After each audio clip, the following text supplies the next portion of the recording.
Bir zamanlar kum taneleri gibi zaman yavaş akardı. Ve sokaklarda barajın fısıltısı duyulurdu. Çocuk kahkahası en tatlı, en içten duaydı.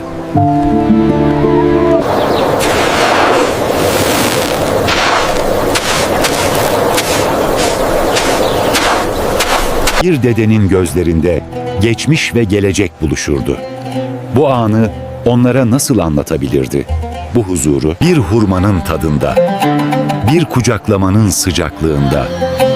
Sevgi en büyük miras. Onlar peygamber evinin gülleriydi. Yürüyüşleri bile bir asalet taşırdı. Merhamet onların doğasındaydı.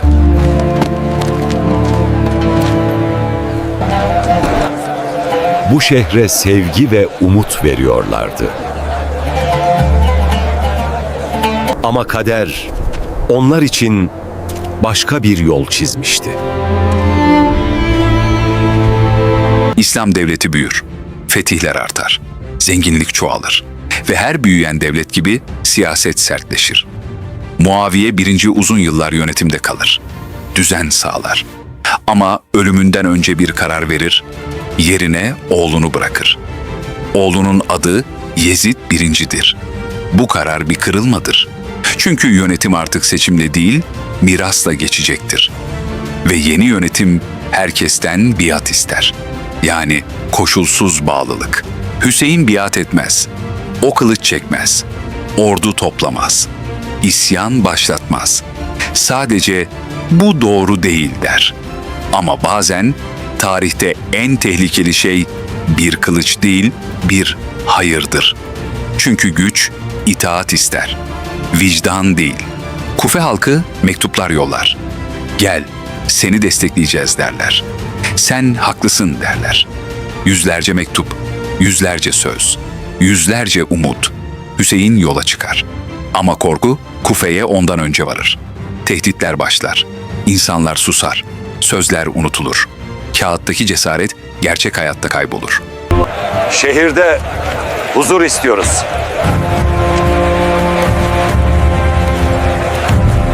Anlaşıldı mı?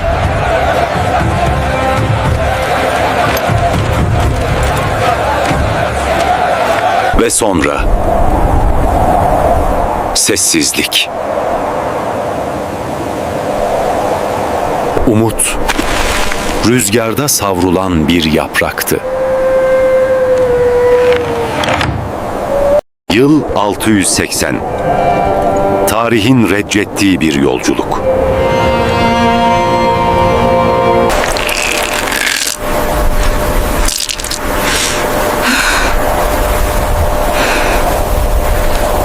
Bazı adamlar kılıç taşır.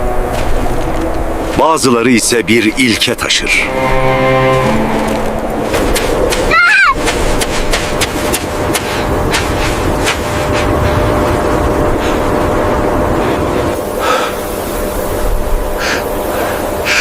Baba, şu ne zaman?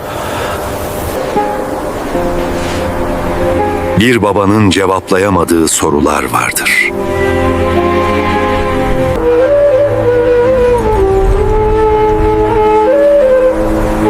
Kafile. Kerbela yakınlarında durdurulur. Karşılarında binlerce asker. Hüseyin'in yanında ise ailesi vardır. Çocuklar vardır. Bebekler vardır.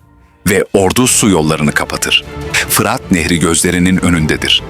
Ama bir damla su bile verilmez. Günler geçer. Susuzluk artar. Çadırlardan su isteyen çocuk sesleri yükselir. İşte burada tarih donar. Çünkü soru şudur. Bir insan peygamber torununun kampına suyu nasıl yasaklar? Aşura sabahı 10 Muharrem. Güneş doğarken herkes sonun geldiğini bilir. Hüseyin'in yanındakiler birer birer savaşır ve düşer. Gençler düşer. Dostlar düşer. Akrabalar düşer. En sonunda Hüseyin yalnız kalır. Karşısında yüzlerce asker. Kendisi susuz, yorgun ama dimdik. ve orada öldürülür. Başını kesip götürürler. Evet, peygamberin torununun başı bir ganimet gibi taşınır.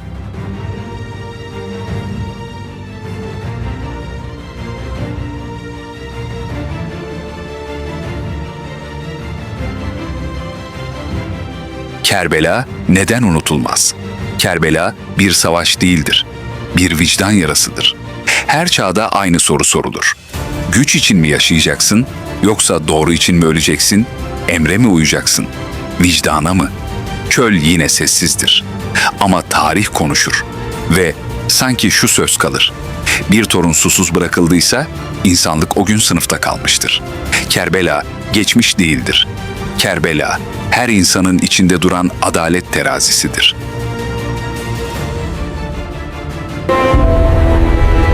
Hakikat için mi ölmek? Emre mi itaat? Vicdana mı?